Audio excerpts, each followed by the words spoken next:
大家好, I'm Bella from Bella's Simple Chinese School. If you are a beginner, intermediate, advanced, looking for HSK study, business Chinese, or simply want to improve your everyday communication, I'm the teacher for you. Come and join me for a free trial class at Bella's Simple Chinese School.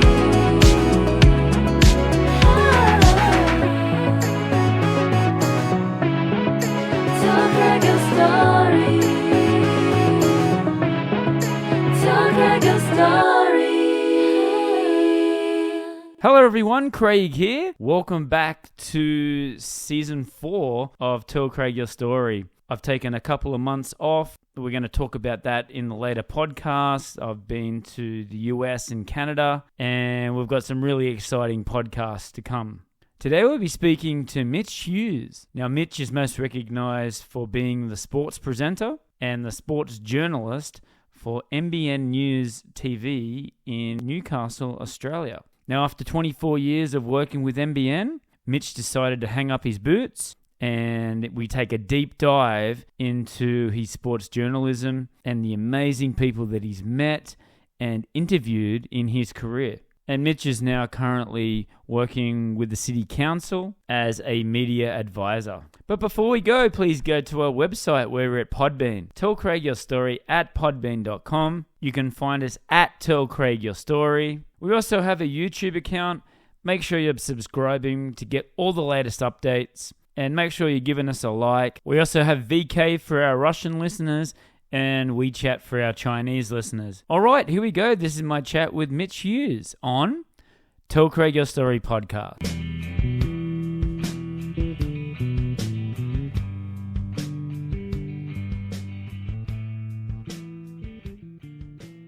Hi, Mitch. How you going tonight? Good, mate. How are you?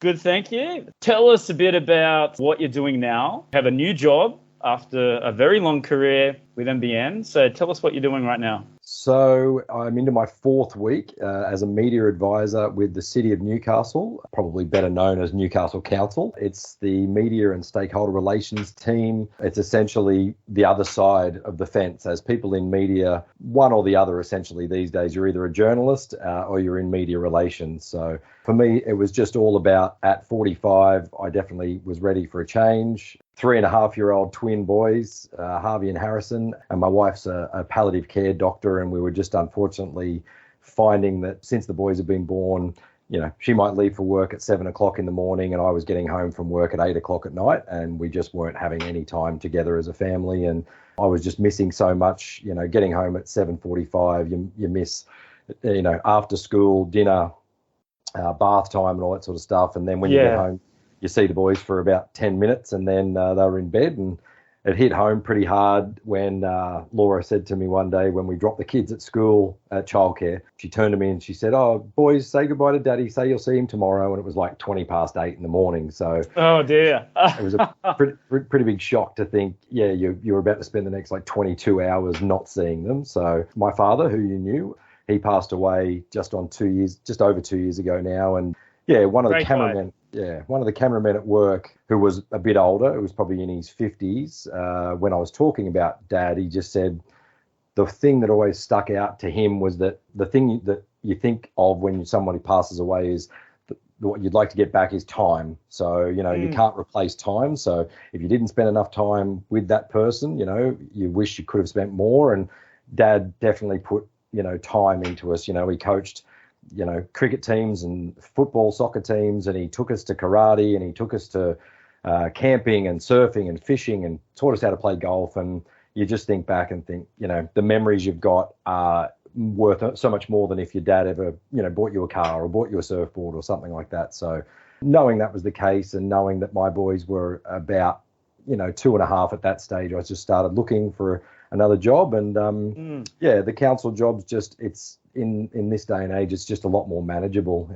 It's Monday to Friday, it's 9 to 5. There's work from home opportunities if the kids are sick. There's just so much more work-life balance. And I think after 24 years of working in the media, which is a little bit more go. It's been a nice change, and I'm still getting used to it, though. It's really hard. I kind of describe it as being like the captain of, like a Premier League football team like Manchester United to going to being the water boy for like a 4th division or Wrexham, something like that. So, right, yes.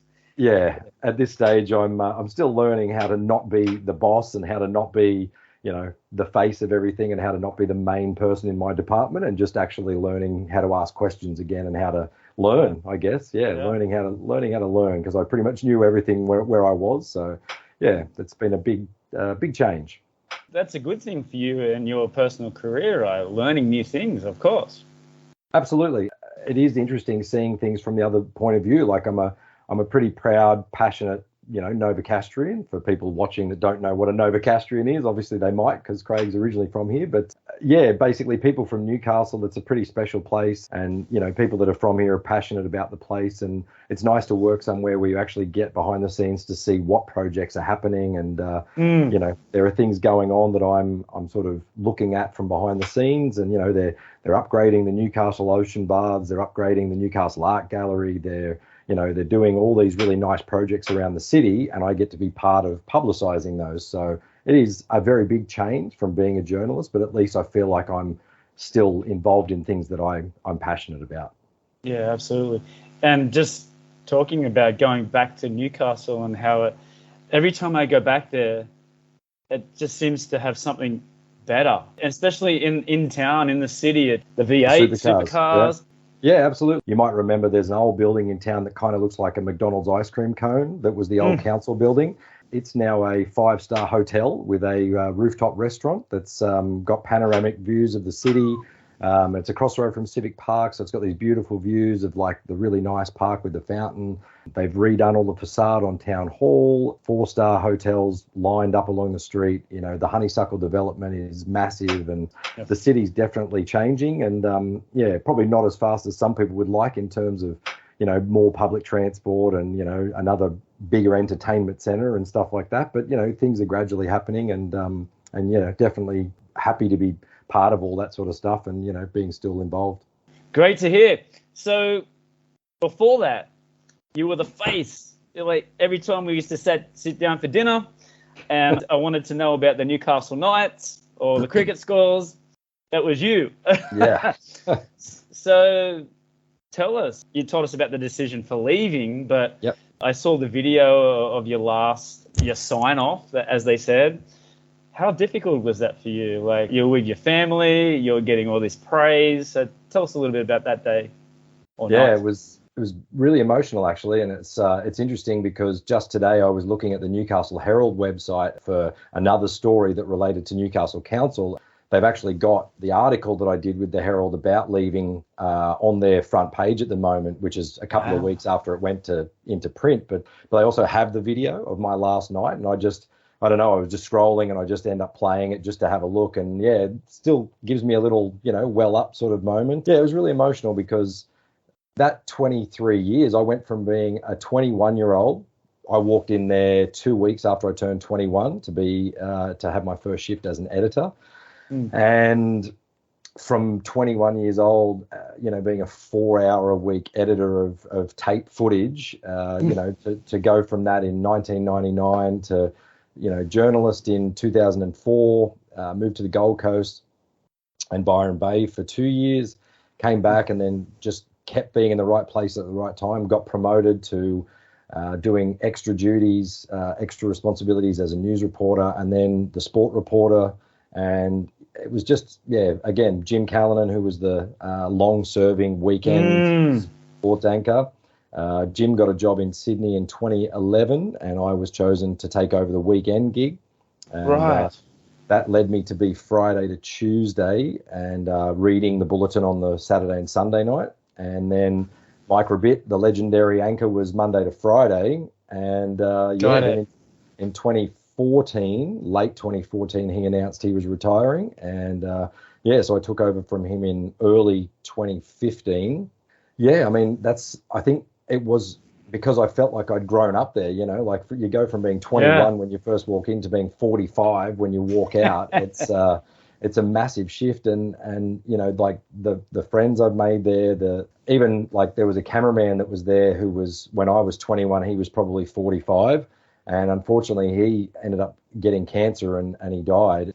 And they named an award after him and everything. But like I was so close to him when I was there that I used to call him Dad, you know, nicknamed him Dad because he was like a second dad to me. And yeah, just to have someone like that and to leave behind that life, it's a pretty overwhelming feeling. And but it was amazing. Like I had a farewell with the current work colleagues on the Friday night, and then I had a farewell with all of my former colleagues on the Saturday, and it was just great to catch up with so many old friends who I'm still friends with. And it was just so nice to talk to people and realize that I've made these friends and they're still in Newcastle, most of them, and we're still catching up. And, you know, but it's such an amazing industry. Like I've now got friends who are journalists in Adelaide or Cairns or cameramen in Melbourne or, journalists in Melbourne, or, you know, they've moved on to do PR in something else. Like, honestly, that was one of my selling points for trying to get another job, was that,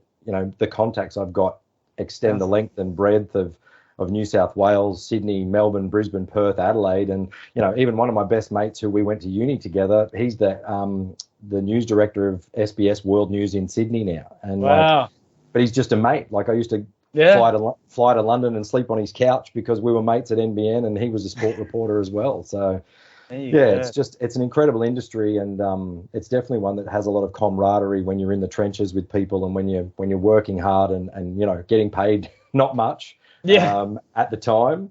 So yeah, it's definitely an industry that's created a lot of lifelong connections and stuff like that, and not just with the cameramen and the journos, with the athletes as well. Like I've ended up becoming close with, you know, like it was amazing to me. Just I keep describing it as this, you know, this little kid from Katara.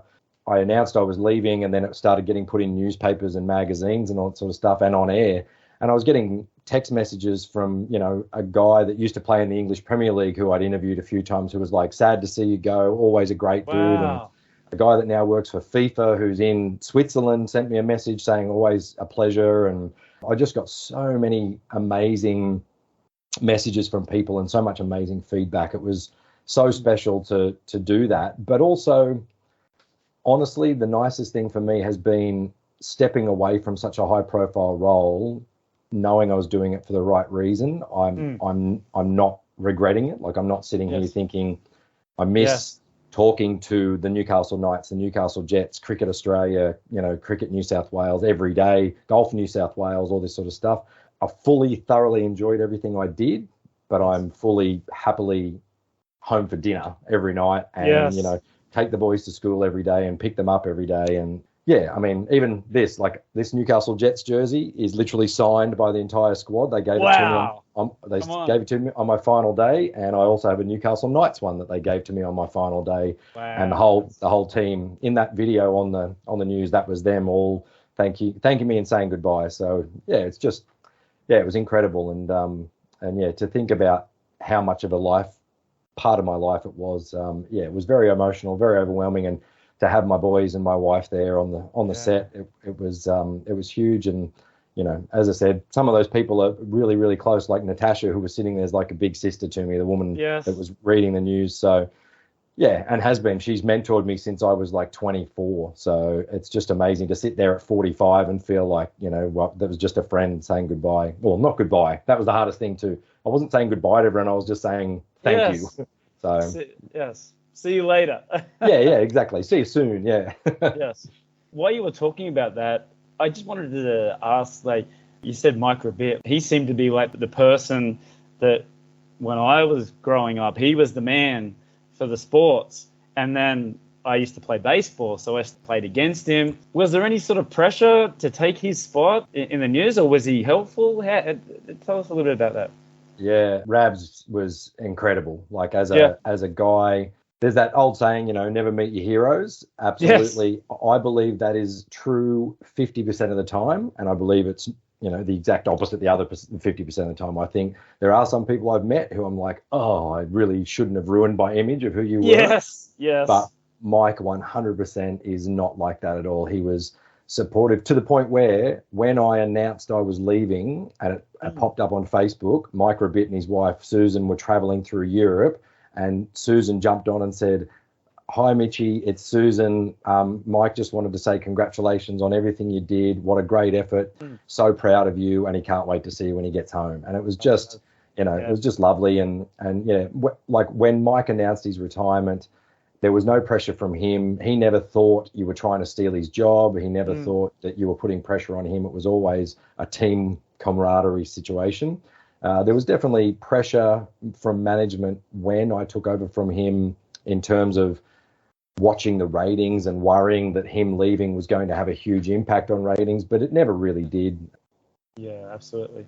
And while we're on the topic too, the Knights, fortunate, they got beat last weekend, but what a run. Some were doubters halfway through the season, where they were on the table, but even though they didn't win the grand final, what a great end to their season. Yeah, it was, and it reflects on the city too, just in terms of how much people wanted something to cheer about, because 2001, the last time the Knights men won a grand final, I think it was something like 2012, 13, 14, around there when Wayne Bennett was coaching, that they got within one game of the grand final. Got beat by the Roosters, I think, in the preliminary final. But and especially like being over there a lot and just knowing that it's actually a really good group. Like the crop at the moment, there's been some times when you get over there and you don't know whether or not it feels like it's got any real team sort of camaraderie or anything like this, but the current group really does seem like it's actually quite strong, is a solid team unit. So it was nice to see them turn those results around and actually, put 10 in a row on the board. And look at the crowds, like 3-4 weeks to go, and they had sellout crowds for regular season games and then, for a semi-final. So, disappointing they couldn't go any further, but, fingers crossed. I guess it just gives momentum to go into next season and they actually can build on it. Absolutely. Yeah. All the best for the Knights. So let's go back into your history. You were born at the Mater Hospital, I do recall. And funnily enough, I was also born in the Mater Hospital as well. So growing up in Wallsend? So mum and dad were both Wallsend. They were both born and raised in Wallsend. And then I don't know why, but they both just had this idea when they got married that they just wanted to move out of Wallsend. Everyone else stayed. All of mum's side of the family stayed and my dad's parents stayed. But mum and dad wanted to move out. So they bought a terrace in Cooks Hill in about 1971 or 2. And they lived there for about 5 or 6 years in their 20s. And then, I think dad was about 28. Mum was 28. Dad was 29 when they had me in 1978. So, and we lived there for about 3.5, 4 years. My brother, Brody, was born in 1980. And then I think when he was about 18 months old, we moved to Katara South. I think the reason we both ended up playing sports in Wallsend, especially cricket, was more because of the connection with the family, just because my grandfather was obviously heavily involved in sports in Wallsend. I think just Pop, that was just him, because Wallsend had such a good cricket program and still does. That was just probably his encouragement. And so when we both, I think, turned 10, we got out to, or 10 or 11, we both got out to Wallsend. But born and raised Katara from probably 4 through to about 22 until I moved to England. So, Katara South was junior football but cricket was Wallsend. Wallsend. Even going back further, our grandfathers as well, to I would say actually pretty famous names in the Wallsend history of soccer. I know my grandfather, but he had the most consecutive wins, 9 or 10 year period, undefeated. So I don't know if that still stands the test of time, but He was very, very proud of that. Always talk highly of your grandfather as well. So tell a little bit about your grandfather as well, Mr. Frame. Yeah, so Pop was a bit of a sporting freak, to be honest. Growing up, he was definitely someone that not only could play but wanted to teach you how to play as well. Pop was actually an incredibly good footballer. Pop played a couple of B internationals for Australia. Yeah, right, wow. He played against a couple of small nations that weren't classified as A nations. So I think it was like when they played friendlies against, like say Vanuatu or someone like that. He played for New South Wales a bunch of times. Johnny Warren, the famous football commentator, actually signed a book for my uncle once that said, "To my childhood hero, Bob Frame, my favourite player." So, which was we were blown away. And then, unfortunately, Johnny passed away, died from cancer before we got a chance, because when I started getting a bit of a profile in media, I always had this dream of meeting Johnny Warren and reintroducing him to Pop, but then unfortunately Johnny passed away before I got that chance. But then, yeah, Pop also, I think the list was pretty extensive. He played A-grade tennis. He played cricket for Newcastle, played first grade for Wallsend. He played top grade table tennis.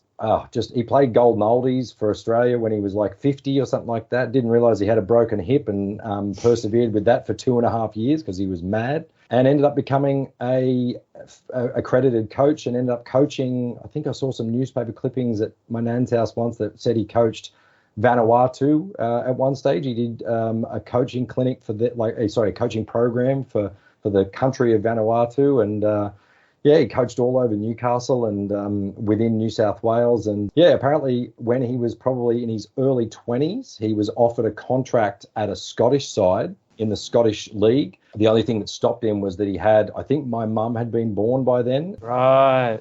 Because his father and mother were both Scottish, and but they'd come over on a boat, and he was born in Australia, so he was had Australian citizenship, but his parents both had Scottish citizenship, obviously. And he was contacted by a Scottish club, and he had to weigh up that decision. Do I move to Scotland and go and play football over there, or do I stay here in Australia? Because I think he had a business at that stage, a service station in Wallsend. I think it was just this big decision, and in the end he stuck and decided to stay in Newcastle. So for me, I guess that is pretty lucky, because it means I still exist. But gave up that opportunity. But I guess, professional football in Australia wasn't really a thing, in the 50s. And, in the end, I think he was still able to play his football, So, just an unbelievable sports person and practice and perseverance. I think probably the biggest compliment he ever gave me, he didn't give much away, Pop, but he was drunk once, and he said to me, he'd had about 7 middies, and he said to me once that he thought if I'd have been able to persevere with soccer, that I would have been much better than he ever was. And I just thought, oh, wow, thanks, Pop. So a big call. Yes. So I didn't know whether he was drunk or just because he was in front of people and he was trying to show off about his grandson. But I never quite reached his heights. Played a bit of first grade Premier League, sort of far north coast, but never played anything higher than that. Played some decent stuff, but again, work and uni and everything else got in the way. So, but he was a legend, Pop, and he was very committed to trying to help us and, coach my football teams and coach my brothers and, would give advice for cricket and, would take you out playing golf and stuff like that. So, he was a legend, Pop. It just seemed to be the normal thing. You'd be playing all these different types of sports. I think it may have gone away a bit now with kids that they want to play computer games and, they want to play their iPad a bit more. But soccer, cricket, the girls would play netball, just whatever sort of sport you could play, at least with my family and with your family, we were doing it, right? Absolutely, and that's all we pretty much did. I mean, if we went to our other grandfather Pop Hughes' house, that's all you did. You spent all the day in the backyard, played cricket, played rugby league, rugby union, soccer, golf, tennis, badminton, whatever we could play, we played it. So there wasn't a lot of time, I guess. It's funny because we probably could have watched TV for 6 hours and Pop wouldn't have cared, but we just didn't. We just liked being in the backyard. So, but it helped me, I guess, having a brother who was similar age and similar skill, and we both wanted to do all those sort of things. So, yeah, it definitely helped that it was the two of us and we could do those things together. Yeah. Who were your sporting heroes at that time? It's interesting, because I guess growing up, we didn't really have people in football, soccer, that we actually knew in that sense, because we didn't really have much of a league in the 80s and 90s. You didn't really know people as much. I mean, you kind of only really knew who Pele was and who Maradona was and that sort of stuff. You didn't really know too many people. So, to be honest, as a teenager, I probably didn't really have sporting heroes as such. Maybe Merv Hughes, because his last name was Hughes. Yeah. But to be honest, my first sporting real heroes was, I think I turned about 14, what was that, 92, 93. So probably about 15. An auntie of mine gave me a magazine when Michael Jordan retired. Oh. And for some reason, I just became obsessed with the NBA, and the Chicago Bulls became my team. My brother became obsessed with the Utah Jazz, so that was convenient because for the next 4 or 5 years, it was just the Bulls and the Jazz. Yes. And we just loved it. We lived and breathed it. We got a hoop in the backyard. We had, hoops at school. We had hoops. We'd play basketball 2-3 nights a week. And there you go. I think the sporting heroes kind of changed from the traditional rugby league, cricket, soccer, because I probably liked the Balmain Tigers when I was, 10, 11, 12, because I was the Katara Tigers, so I picked the Balmain Tigers. Yes.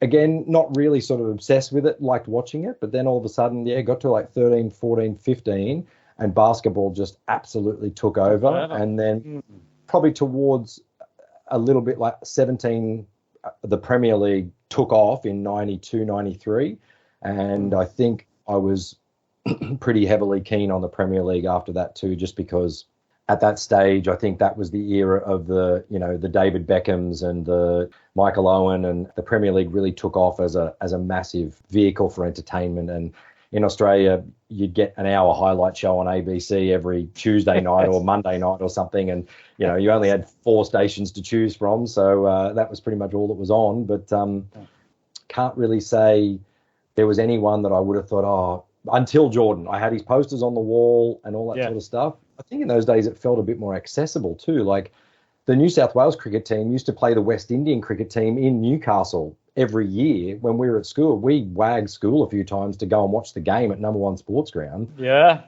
You'd stand there and get the autograph of Glenn McGrath, Steve Waugh, Mark Waugh, you name it. They were all playing for Australia at the time. Oh, yeah. So it kind of didn't feel like they were that, they weren't these removed people, whereas these days it feels like it's impossible to get to anybody because they're such celebrities and high profile and that sort of stuff. So ultimately, having said that, I did meet David Beckham, and he is incredibly lovely. I got the chance to talk to him for good sort of 15 minutes, and he was definitely in the category of don't meet your heroes. He was in the very positively do meet your heroes, because he was awesome and couldn't have been nicer. He was at a charity fundraiser for the Hunter Medical Research Foundation, and he was interested in what was going on. He was polite to anyone who asked him a question. He gave myself and my colleague 15 minutes of his time, and I probably more adopted them later on. I love the fact that Mark Richards was from Newcastle and he was the world surfing champion. I love the fact that Craig Johnston was from Newcastle, from Lake Macquarie, and he became, a household name.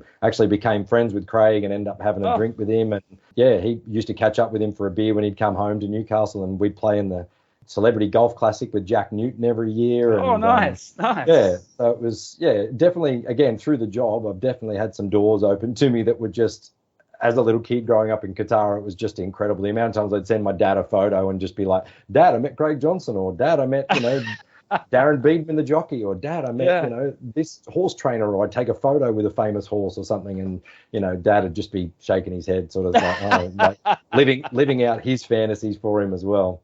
Yes, absolutely. When it was David Beckham, was that the time where Tinkler brought him out to play Newcastle? Yeah, so I got chosen a few times through the job to be an ambassador for the city of Newcastle when sporting things happen. Amazing. And so when the LA Galaxy came to town, I hosted a few functions on behalf of the HMRI, and they were sponsoring the game, they were the shirt sponsor who was getting funds from the game. I was invited to the Welcome to Newcastle gathering, I guess you'd call it. The entire Galaxy team was there, so Landon Donovan as well, the famous at the time American captain. But it was mainly because a guy named Michael Bridges, who actually played with Harry Kewell and Mark Viduka in the Premier League, settled in Newcastle after he played for the Jets in the A-League. And I actually ended up becoming friends with Bridgie because he owned a bar on Derby Street. And Newcastle being Newcastle, if you've got half a profile, everyone tends to meet everybody. Yeah, Michael Bridges just became someone that I got to know, and I'd go for drinks at his pub or his bar. Because I knew him, when the function was on, I was able to say to Michael Bridges, Bridgie, how well do you know Beckham? He said, we played England under 21s together. And I said, you've got to go and get him, mate. I'd love to meet him.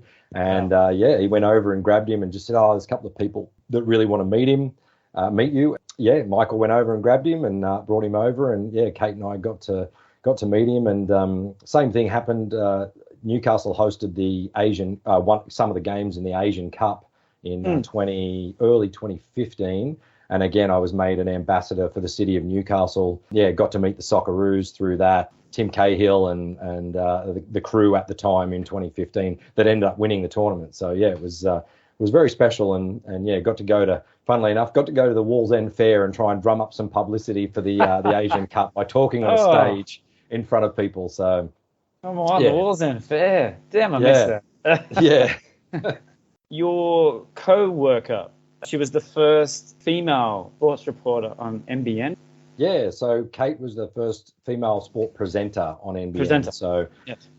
And it's interesting because as much as, and it was an amazing achievement, and she deserves all the credit in the world, but it's interesting because it wasn't necessarily a bias at the time against a female because of being a female. It was actually the reason they were always giving was logistics, because in order to get people on air for the news, to put everybody on air, you have an hour and 15 minutes for female makeup, and you have about 25 minutes to 30 minutes of male makeup.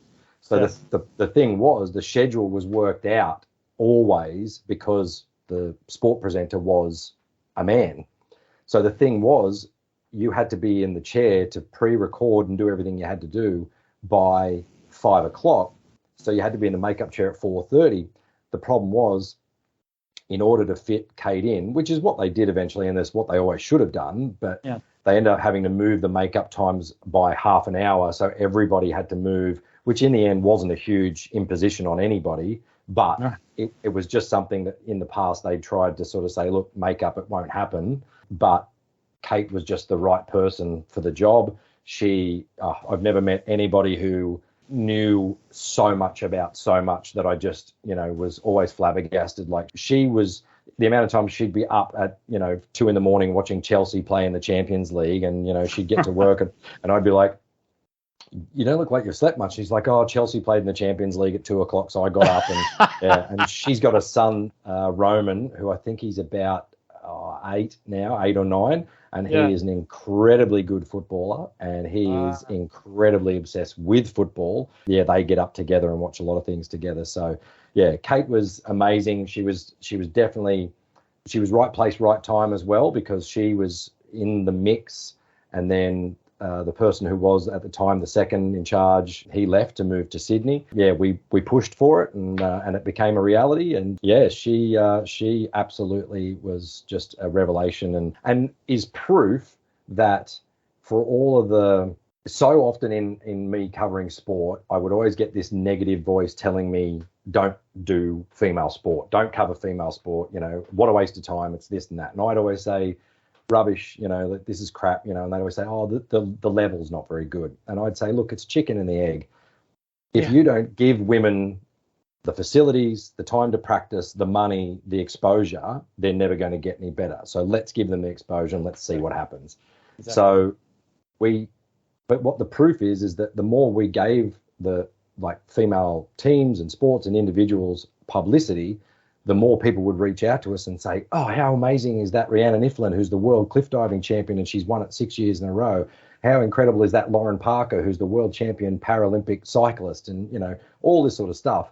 Yeah. But since Kate became a sport reporter and a sport presenter, the amount of times when people want her to be the person who hosts their function, you could clone her and she still couldn't host enough functions in Newcastle. She's just that good and that does that many. So yeah, it took a long time, but when they finally got there, they definitely picked the right person, and she grabbed it with both hands, and she ended up leaving in the end for the same sort of reasons as me, just that she's got a daughter, both in primary school, and I think it was just, you just realise that, you know, she was working Tuesday to Saturday, I was working Sunday to Thursday. You just started missing so much stuff, and yeah, for her, she moved into PR as well, but she's still so heavily involved she's on the board of Newcastle Cricket. You know, she's heavily involved, and she's just amazing at what she does. So yeah, I couldn't have been happier to have her as the person I worked with very closely for, like 14 years. So yeah, yes. Absolutely. So also our connection is, and you told me before that you actually did karate with my father. I did, yes. That was... How did that all come about? How did you go from basketball and cricket to karate? Well, this all happened before that. Oh, so I was probably... I was probably only 10, 11, something like that. And I think my dad thought that I was just built like a pencil and wanted to make sure I might have been able to defend myself. And I think Dad was a fairly tough person and could handle himself, and he just knew I was just built like a feather, and was never going to be able to do that. So he tried to get me into this Kempo Khan karate, and took two of my mates along, and eventually one of the boys that I went with, his younger brother, came. It just so happened that the karate dojo was pretty much 20 meters down the road from my nan's house, and yes. My dad used to take us, and because of Dad's relationship with your dad, so Johnny, as he was called by my dad, yes. They were just good friends, and they were, sweeper and goalkeeper in a football team together, and Dad had a real affection for Johnny, and I just think it was something where Dad thought, well, this is a friend of mine, I trust him, I'll send Mitch along, and and these friends of mine must have been interested as well, and but I think, to be honest, the attraction was, to start off with, Dad used to drive us to Nan's house, and we used to go to the karate, and then we'd go back to Nan's, and she'd give us a bottle of Coke and a Kit Kat, and I think that was the attraction for the three of us at the time. Because when my mate's parents started taking us, there was no trips to Nan's, so it was only every third week you end up getting the Kit Kat and the Coke. So right. Yeah, but I can't say I did it for very long. I think I got to yellow belt, and I did my first session where you actually went and fought against people from other dojos and all that sort of stuff, and I think it just scared the crap out of me, and I don't think I ever went back after that. Yeah, I think I went more hardcore into the cricket and the soccer, and then obviously the basketball after that. Yeah, absolutely. And then you finished high school and you went to the Newcastle University. Film, right? Video editing? Yes. I got an average mark, let's say, for the HSC. I constantly tell people that I unfortunately discovered sport, girls and friends when I was about 16, which was pretty inconvenient timing. I think I just enjoyed it too much, the freedom of mates getting licenses and, having that freedom to go and do whatever you wanted. Yeah, got decent marks in high school and just never really got the mark I needed. So, no, I did environmental science for 6 months and hated it, and dropped out, went and worked with Dad for 6 months and wasn't any good at that. And then I went back to uni and did arts. And when I got into arts, I actually started in some fairly simple things like history, geography, because I was trying to get my marks up to get into journalism. I picked film thinking it would be something where you just went and watched movies and, it'd be easy. Turned out it was the thing that pretty much, it became what at the time was probably my second love, and has probably grown to ultimately become my first love. Discovered film studies and ended up doing majoring in film studies, but also because of my credits through arts. When I got into communications 2 years later, I ended up majoring in journalism, history, and film. So, and then within the communications degree, I was able to do video editing, which then led me to get the job at NBN. Yeah, that was sort of my window into it. It was learning video editing at university, and then that got me the job at NBN. So did you know anybody there at NBN, or was it just like a normal interview? Okay, come on, mate. It's Newcastle. How do you think I got the job? Friend of a friend? My best female friend from high school, her older brother happened to be the best mate of another mate from school's older brother, and I was kind of in the group with this friend. Oh, actually, the friend ended up being a bit of a name drop here, but Ben Melmoth, who played basketball for Australia and was the Newcastle Falcons centre and Pirates and that sort of stuff. So Benny and I are good friends. Benny's younger brother, Adam, played for the Pirates eventually as well. He's one of my best mates.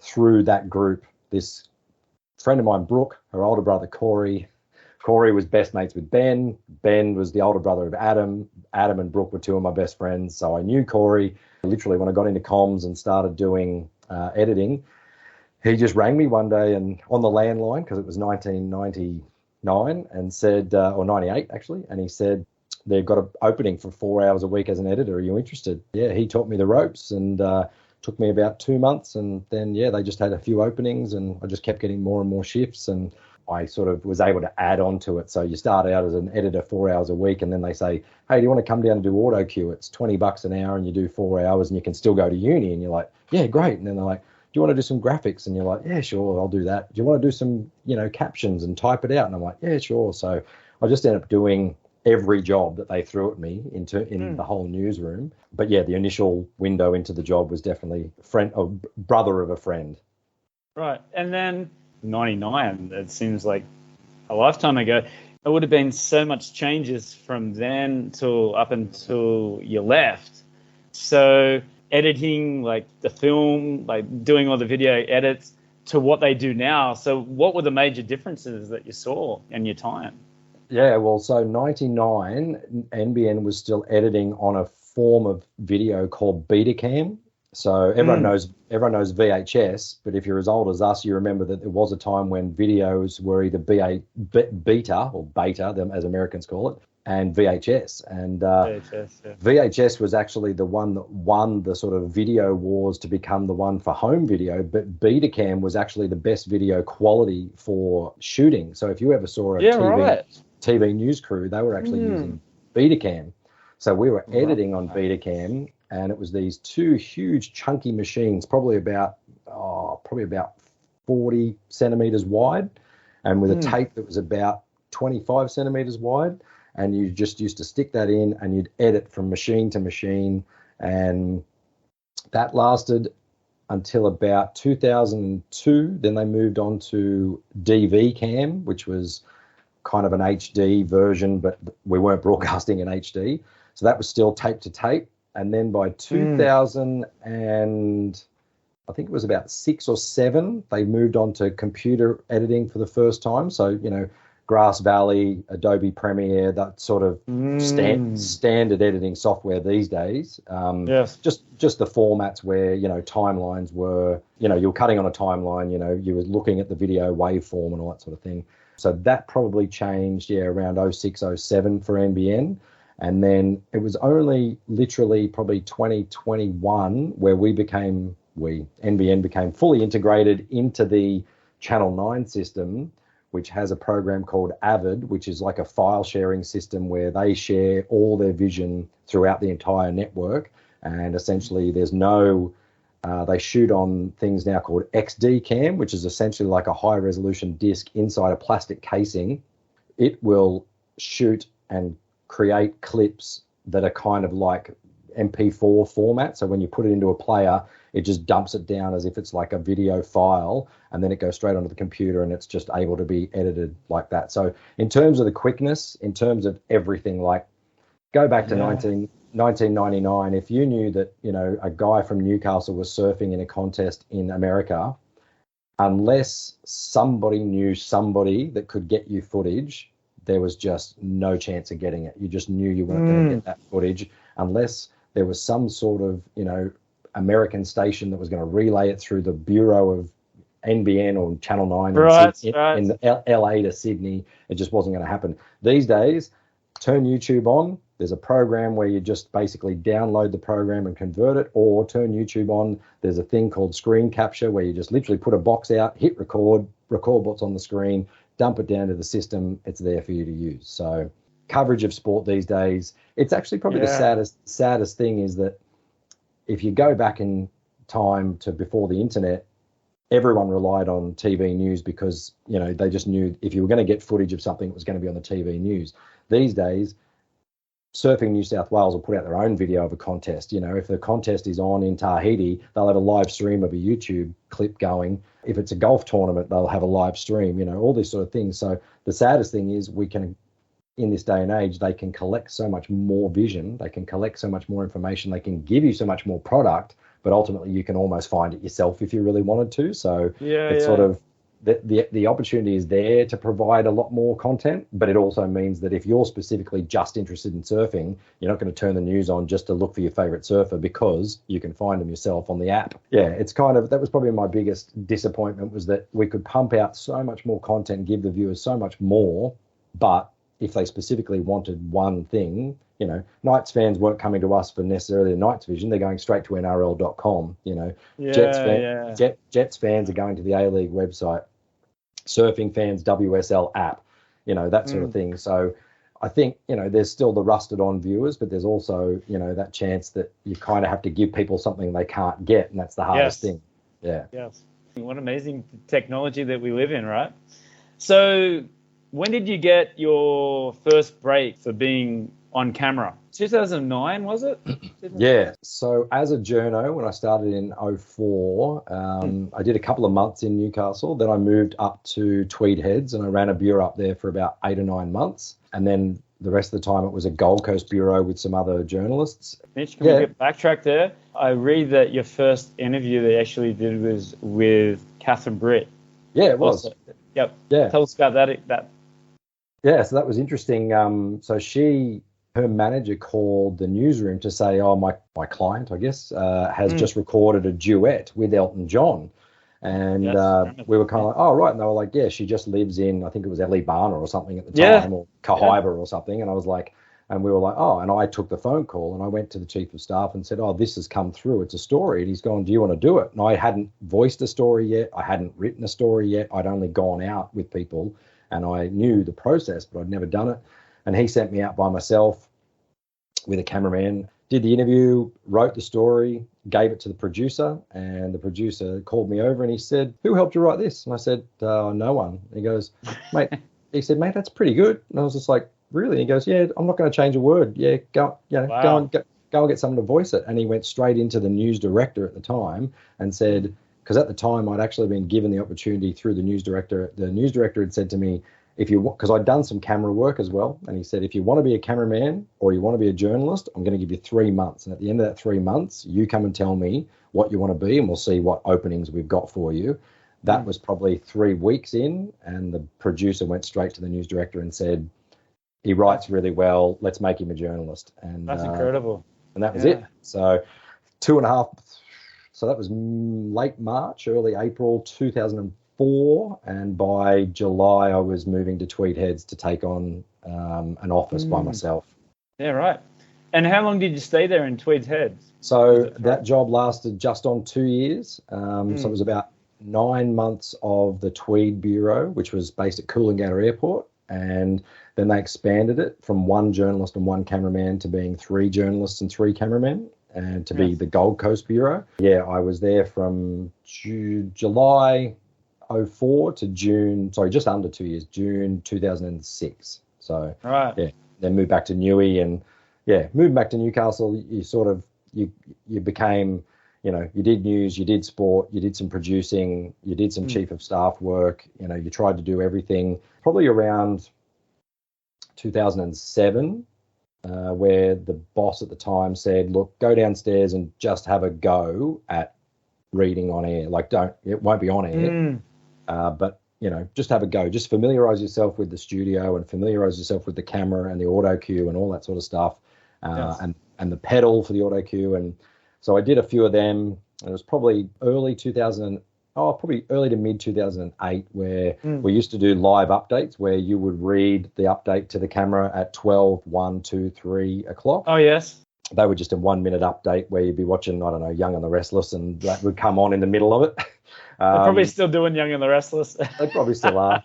That was I probably did about 7, 8, 9 of those. And then it was pretty much late 2008 where the boss came to me and he said, look, I've looked at your tapes. I think you're ready. I got my first gig literally on New Year's Day of 2009. So I was a very good boy on 2008 New Year's Eve, and home in bed at 12:30. Yeah, up the next day and very nervous. Yes, my lovely brother saw the footage of me, and I had my hands sitting on the desk because one of my colleagues had said to me, look, if you get nervous and you get worried about where you are and where your head is and all that sort of stuff, just put your hands on the desk and keep yourself so you know where you are. So where your hands are pointing, that's where your shoulders should be pointing.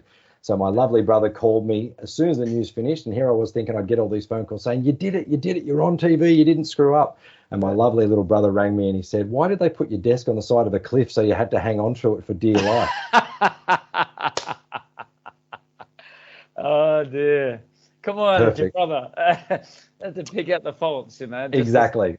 Yeah. Exactly. Whereas my grandfather, Bob Frame, and my uncle, Greg Frame, went to the Soldiers Point Bowling Club and made the person running the bar turn every TV on in the entire bowling club to the news. So everybody at Soldiers Point Bowling Club on New Year's Day had to watch my ugly mug. I recently saw it, and it was a good throwaway to you because it was Australian cricket. So of all the first thing to say, it was not a bad way to get into it, right? Yeah, absolutely. And it was funny because so NBN was based at Mosbri Crescent for 60 years, pretty much 60 years on the dot. It's actually being demolished now because they're building high-rise apartments where the footprint of the building was. Because what sort of happened is with streamlining and aggregation and everything, a lot of jobs through the Nine network have been moved to Sydney or Brisbane. So instead of having a studio crew now, we have there are automated cameras now. Yeah. So they've moved NBN News to an entire floor of a high-rise of a building in Honeysuckle.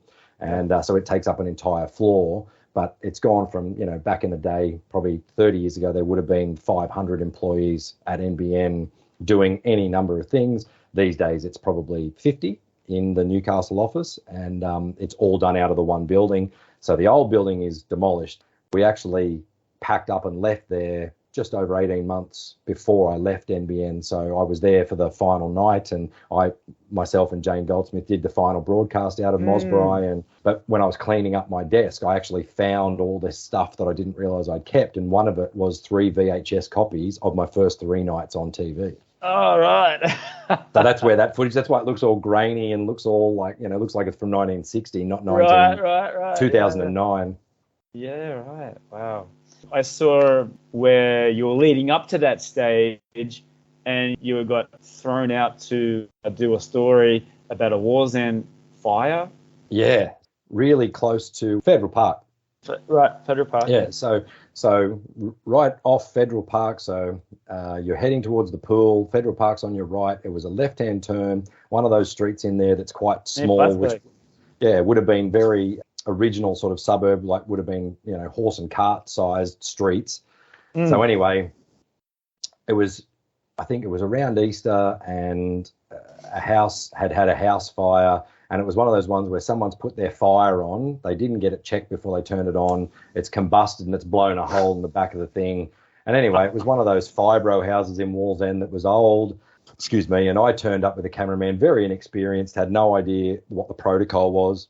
And unfortunately, my cameraman, who was a lovely guy, who was a bit older, just didn't really, handle himself in the best way. He literally walked past the people crying on the street corner about their house and gave them a big, "How are we all this morning?" which made them very, very upset.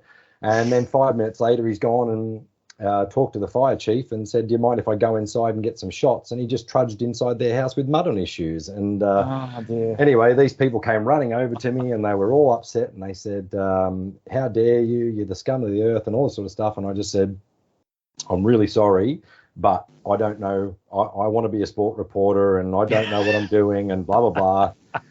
And unfortunately, even though the girl that I was talking to seemed to be nice and she did calm down, they called the station after we left and said, "You didn't even send a real reporter. You just sent a sport reporter." So I got in a little bit of trouble, but it did make my mind up that I definitely wanted to gear away from news reporting. I just didn't have the stomach for it. Yeah. And like you did it for so long. Like, how difficult was it to be so up to date with the sport? Like, you're doing it every day on the news.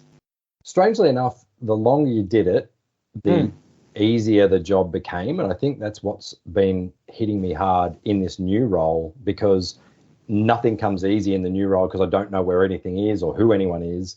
Whereas in the old role, and I was just telling people this today, just when they asked how am I fitting into the new role, if somebody in the office came to me and said, Mitch, we need a contact for Golf New South Wales, I just get my phone out and just go, there you go, his name's David, call him, tell him Mitch said to call.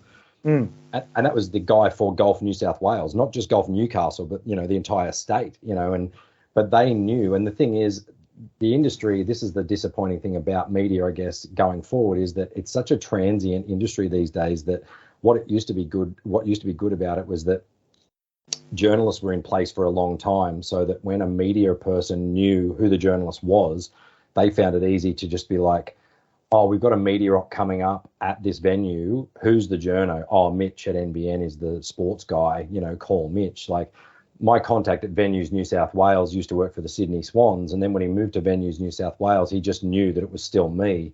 And so he'd ring me and say, Mitch, we're bringing a motocross event to the, you know, McDonald Jones Stadium.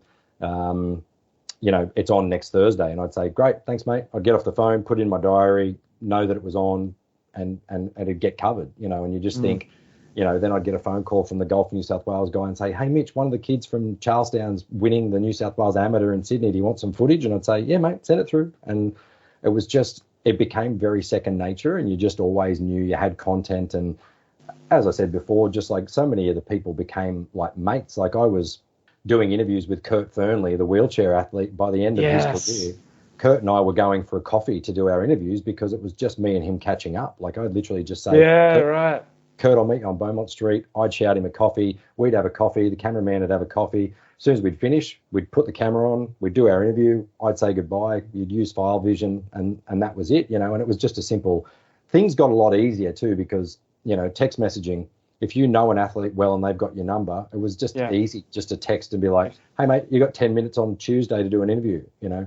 And that's what I loved about most sports people in Newcastle. Like, there are girls that play rugby for Australia, and they just work down on, you know, Derby Street, but they play rugby for Australia. But if you text them and say, hey, can we do an interview on Tuesday? They say, yeah, I'm working that day. Come down and we'll do it in the office. And the disconnect with the people like in the NRL is probably the saddest part of it, because when I first started, and probably up until 2012, you could build a rapport with players, and you could actually establish a rapport. You could have their number, you could text them, you could talk to them, you could ask them a question and look after them, and you could be a journalist in the truest sense of having them as a contact.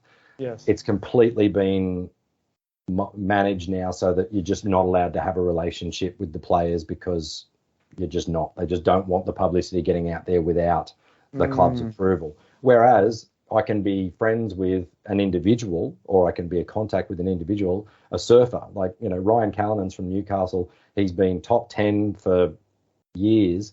He's just a guy that I know well enough that it's in my phone. If I walk down to Merriweather Beach to go for a swim on a day off, or, you know, with my kids, I stop and give him a hug and, you know, sit and have a coffee with him. He's not, you know, he's not someone that you sort of think, oh, I'm not allowed to talk to you because you're famous. It's just kind of like, well, he's just a kid from Merriweather who surfs well, you know. Yes. So it was still my favourite thing to know that you could just hang out with these people. There are extraordinary athletes doing extraordinary things, and that was the nicest thing when I finished. Rhiannon Ifland's the 6-time Red Bull cliff diving world champion and 3-time gold medalist high diver.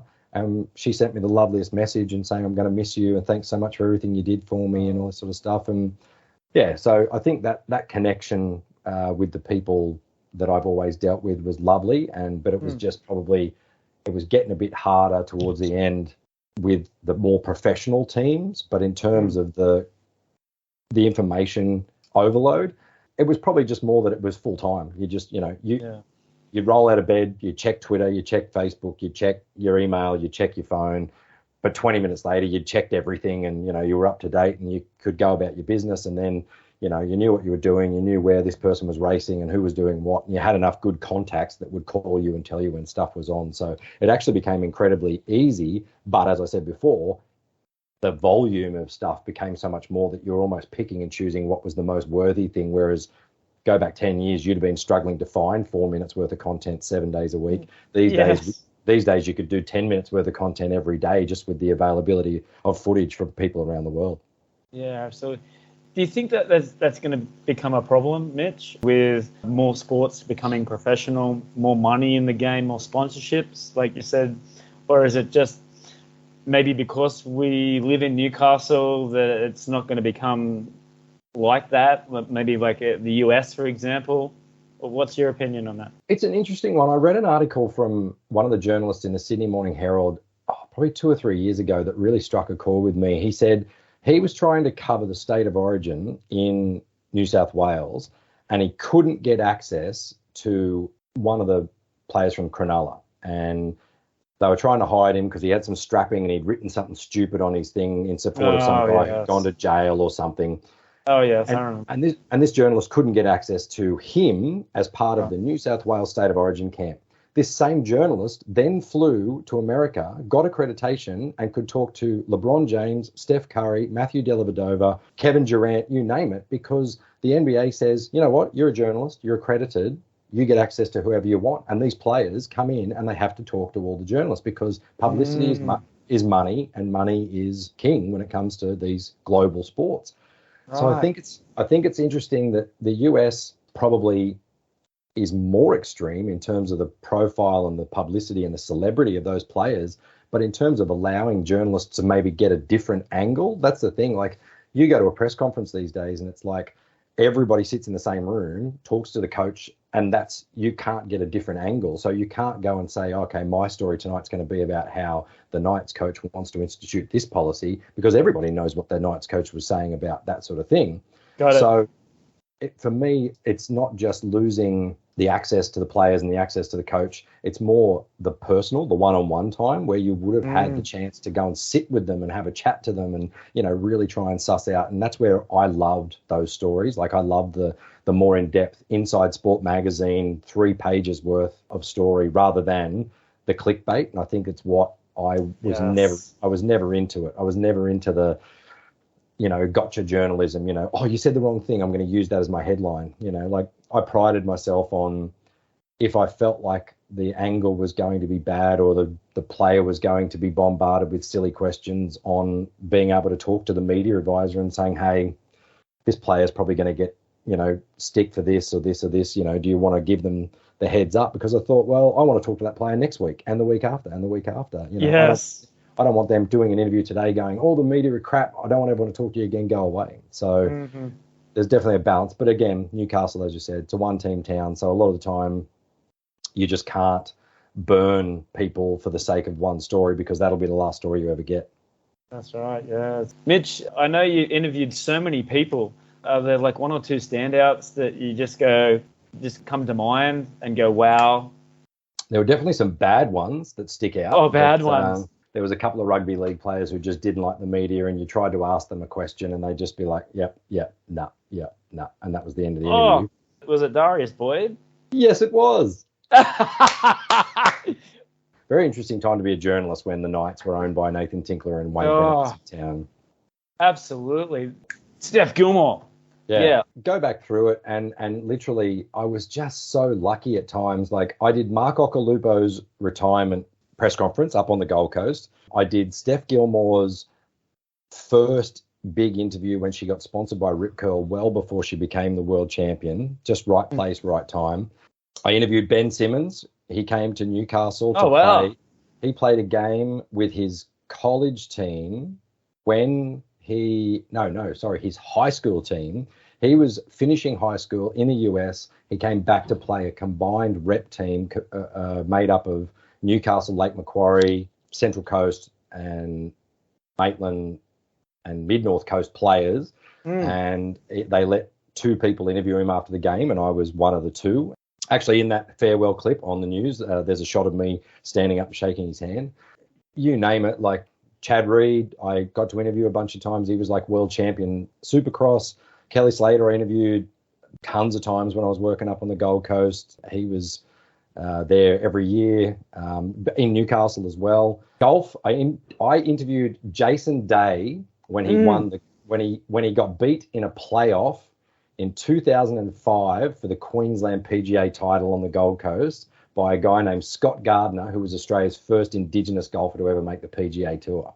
Wow. And Jason Day got beat in the playoff, and that was like, who's this kid? But I knew Scott Gardner, and I interviewed Scott. And then, when I got back to Newcastle, it was just incredible the amount of people that were, when they came through Newcastle, I guess because Newcastle only has the one TV station, that you got to interview them. Even now, like knowing Rhiannon Ifland, who's the world champion, knowing like Emily Van Egmond and Claire Wheeler are just two girls that came up through the ranks playing junior football in Newcastle, and now they're two of the biggest stars playing for the Matildas, Yes. Kurt Fearnley, it's just great to know Kurt, and he only lives 2 blocks away from where we live in Hamilton. And Lauren Parker, her story's amazing, paraplegic, and what she's been able to achieve since then, and just knowing Lauren as I do, just from being around Newcastle. Christy Dawes, another Paralympian.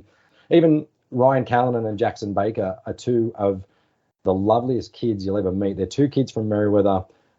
Ryan lost both of his parents to sudden stroke and cancer and that sort of stuff within the space of 18 months. The kid wasn't even 30 and lost both of his parents. Yet he made the world tour, and he's just he's probably the one guy that I always celebrate his successes the hardest, because I just think I couldn't do it. I couldn't have done it. If mum and dad had both passed away when dad passed away, I'd be an absolute wreck, and I was 40 something, versus Ryan was in his late 20s, or his mid 20s, and then Jackson Baker, he's another kid from Newcastle. He's on the World Surfing Tour. He lost his mum to breast cancer 4 years ago. And I think, 23, 24, losing your mum to breast cancer. And, and again, you grew up and people had this perception of surfers of being, lazy, weed smoking dropouts.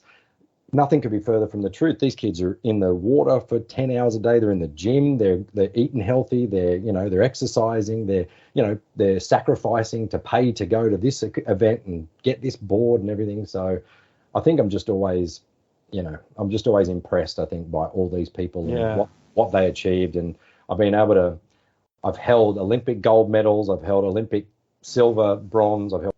Com Games gold, silver and bronze. I've held the America's Cup, the Sail GP title, the Hyundai A-League trophy, the NRL Grand Final trophy, the Melbourne Cup trophy. It's just crazy to go back and think about all that sort of stuff. Yeah, bizarre. As I said, I was just a little kid from Katara who didn't have a hell of a lot of confidence, who somehow ended up in one of the highest profile jobs in northern New South Wales. There you go. Absolutely. So what's the future for Mitch Hughes? Mate, it's probably a bit out of left field, but to be honest, I would actually, as I was saying before, film sort of became my first love, and a giant percentage of what I did moving on to this job was to try and spend more time with the kids and my wife and the kids, or my little family. Yes. Doing the new job, being home, having dinner with the kids, they're in bed at 7:30, 8 o'clock, it gives me the chance to do some other things. So I don't know whether it ever comes off or not. I'd love to be able to do some things, and writing is one of the things I'd love to do, whether it be a book or whether it be film scripts.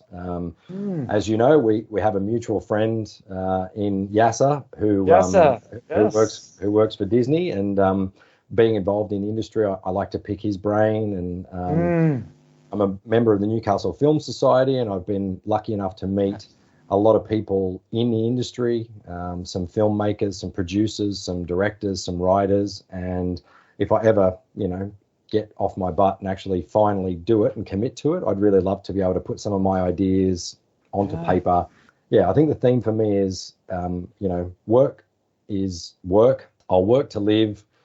I'll spend time with the family. Sport becomes something from now on that just becomes, a hobby. I get to play it or watch it. I don't have to be so invested that I have to live and breathe it. And then movies just become my passion, because I love watching them. I love reading about them. I love behind the scenes stuff. I love trying to write them and things like that. So To be honest, I'm hoping that within the next couple of years that I would love to be able to put something together. That would be the theme. My wife is just pretty much starting out on her career as a boss in medicine. That's amazing. Want to support her, I guess, in her journey now in terms of where she's going to go in the next 5 or 10 years in terms of being a boss. But in a nutshell, I would love to one day be known as Mitchell Hughes, who wrote that famous movie or that famous book, not just Mitchell Hughes, NBN News. I think the whole book would be amazing. Social media, where can people find you online to catch up with you? So I haven't been doing a lot of that because obviously I went from being a journalist and a lot of my stuff was journalist based. So I think I've changed my Twitter handle because I kind of had to, because I think it was Mitch Hughes NBN. I think it's now Mitch_J_Hughes. What's the best piece of advice you've ever been given, Mitch? My dad always used to say that it was easier to forget about something and let it go than it was to dwell on it and let it ruin your life. And I think it was a really good attitude because, it had that idea of like, there's no point burning bridges or, trying to, remember why you hate somebody or why you hate a situation or why holding a grudge, because you're spending so much energy on something that the other person may never even realize you were spending energy on. So exactly. To me, Dad was always about, just moving forward and trying to move on and not living in the past, I guess, which is. Yes, absolutely. And what advice would you give to someone who wants to go into your field, like in the media? I would say make sure you're doing it for the very right reasons. Right. I met a lot of people, especially, who getting into journalism felt like a side door into being on television. And got it.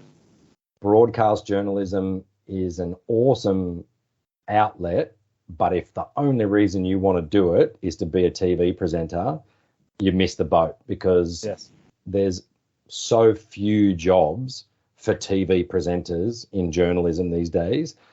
You've probably got a limited amount in Sydney, Melbourne, Brisbane, Perth, Adelaide, and all the other jobs are gone. Most of northern Queensland used to do their own thing, maybe out of Cairns, maybe out of Rocky, maybe out of Townsville. Now it's either broadcast out of the Sunshine Coast or out of Brisbane back up to, the Sunshine Coast. So there's a limited number, and you're just going to find that your passion just isn't there to do the job. You're not going to persevere long enough to get into one of those roles because you're not going to enjoy it enough and you're not going to want to do it. It's a great profession, but be prepared to suffer through crap money for a while because it doesn't pay a lot. It will pay a lot if you get to the top, but it's a slow burn to get to the top. And if you want to get on TV, go and try acting, because trust me, being a journalist and trying to become a news anchor is very, very difficult, and the jobs are very limited, and you won't last until you get to the top because those jobs are hard to come by. Yes, absolutely. Yes, I could imagine. Now, to finish off, I just asked some really quick questions just to get outside of what we've been talking about. You just give me your top 2 or 3 answers. All right, you ready, Mitch? Ready. Music. So who are your top 2 or 3 favorite musicians or artists? I was a kid of the 90s, so I was obsessed with the early stuff of like the Chili Peppers, Soundgarden, Stone Temple Pilots, Nirvana, all that sort of stuff. To be honest, in terms of artists, I love Tame Impala at the moment. I love Billie Eilish. Your 3 favorite books? 1984, only book I was ever reading where I literally threw the book away when I got to a certain point in the book because it just shocked me so much. There's a book called The Andron Report. Last question. Who's your greatest inspiration/hero and why? I'm not going to mention one person. I'll mention 2, and this sounds really, really sappy, but it's mum and dad. It's mum and dad, and it's mum and dad because dad and mum had good money. They were cruising. They were good. They knew what they were doing. And then when the recession hit in the 80s, they bought a business about 2 years before the business faltered because of the recession. They bought a delicatessen at a time when nobody had any money to spend, so no one's going out to buy salamis and, you know, their own olive oil, like, you know, press their own olive oil and all that sort of stuff. So unfortunately, that business went really bad. But during that period, Dad would take second jobs. He would work for the guy next door.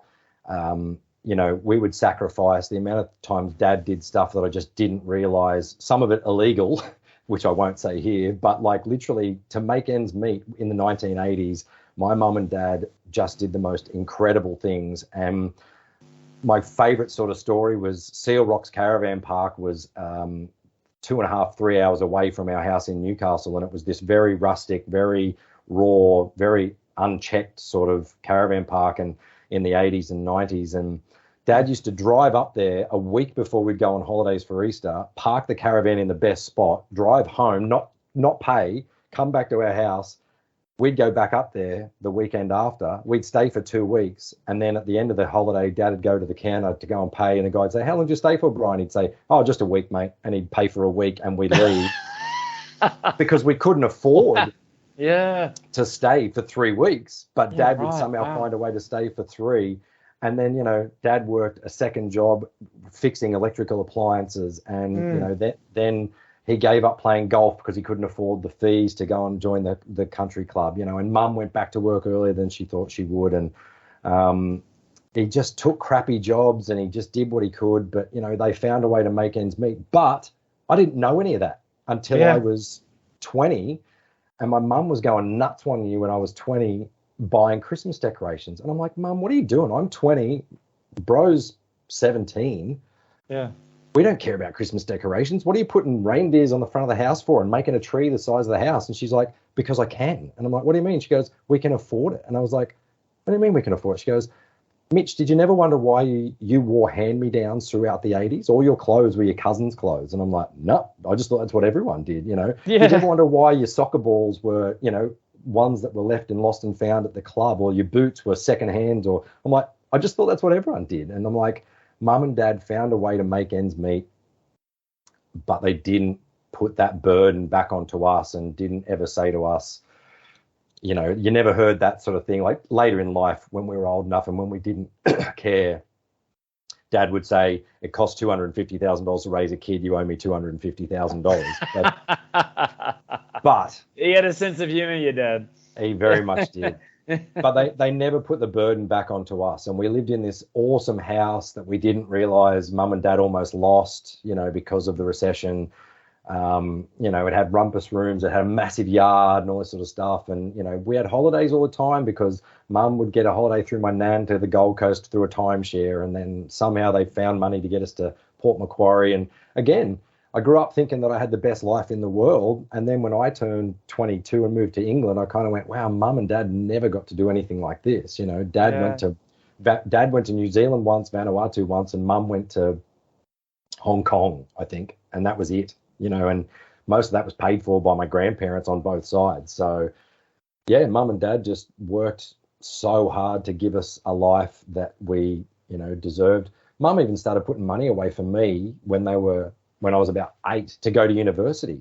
I didn't know if I wanted to go to university. I was the first person in both sides of my family's ever history, timeline of the families, as far back to go to university. That's incredible. But yeah, Mum's awesome and she's still here and it's great to still have her. And I think that's a great way to finish it off, Mitch. You've had a great career so far.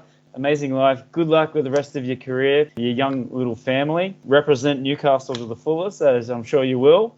And when I come back, let's definitely catch up and have a beer. Absolutely. Sounds great. Hi, I'm Tony Fair, founder of Victorian Grooming Company. Is your beard feeling dry or the skin underneath itchy? Maybe you'd rather soften and tame your beard instead. Our classic collection of beard oils, balms, and soaps will leave your beard looking, feeling, and smelling amazing. And if you prefer shaving, our pre-shave oils and shave soaps will give you a smooth and razor burn-free shave. Handmade in Edmonton with natural ingredients. Visit victoriangrooming.com.